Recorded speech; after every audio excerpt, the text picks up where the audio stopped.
Hey gang, Matt from Easy Breakouts, about to start another current market trend review, but before I do, just wanted to mention that if you find this video helpful, be sure to click on that subscribe button down below.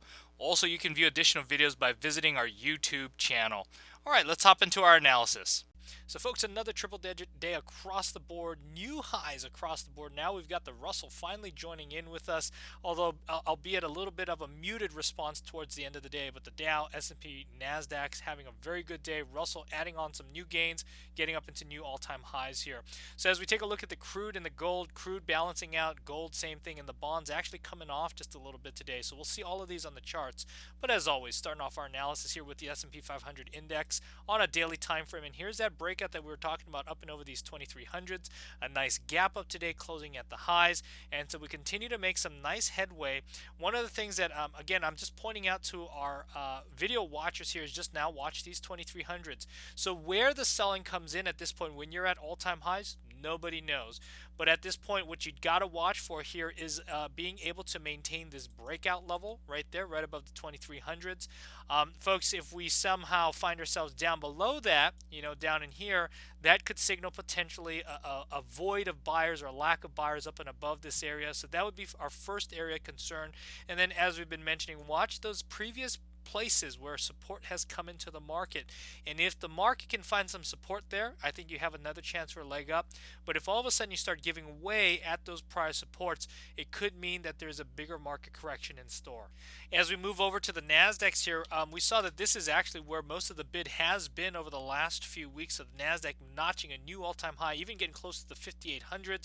We see that relative strength still angling upwards here. Not a whole lot to say on the Nasdaq, except same thing with the S&Ps. I'd watch the breakouts right around these 5700s. If you find yourself below that, I think that could be problematic.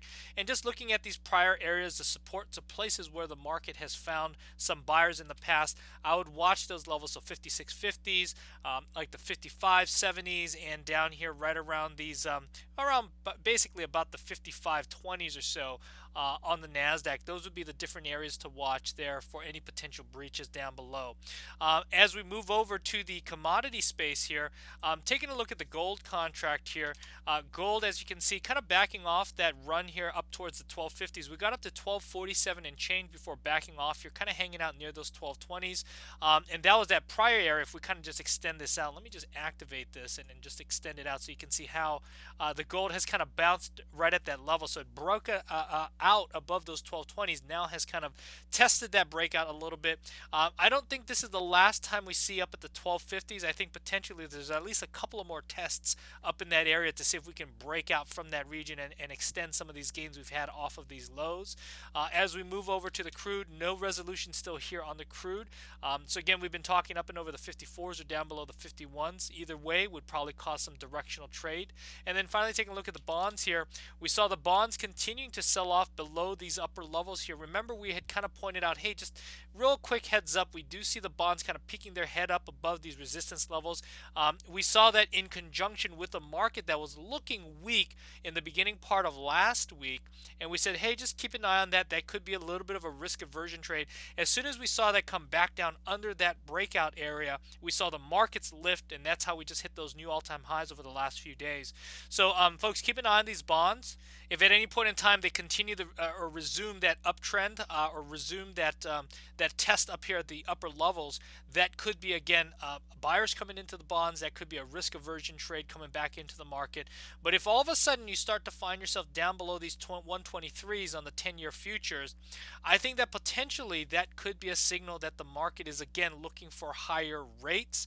And one of the things we did see today with the 10-year yields is they did creep up just a little bit, and we also did see the financials starting to get a bid. So if we take a look at the XLF, which is the financials ETF, we did see that gap up and continue higher. And in fact, a lot of stocks here, financials related, if you take a look at like the Goldman Sachs or GS, starting to try and break out here.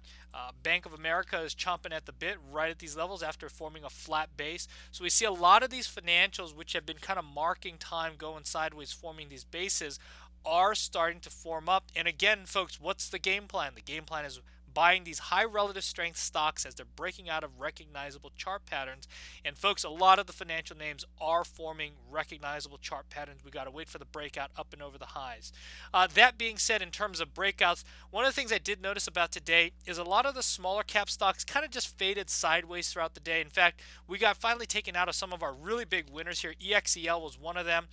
That one we finally got stopped out, and that was a terrific win. We were actually down here, down in the 19s, getting stopped out all the way up in here near the 22s. A couple of other names that continued running on the day was this SVGI that kind of backed off towards the end, but that was a nice little breakout here. We had this AERI as well, breaking out from there.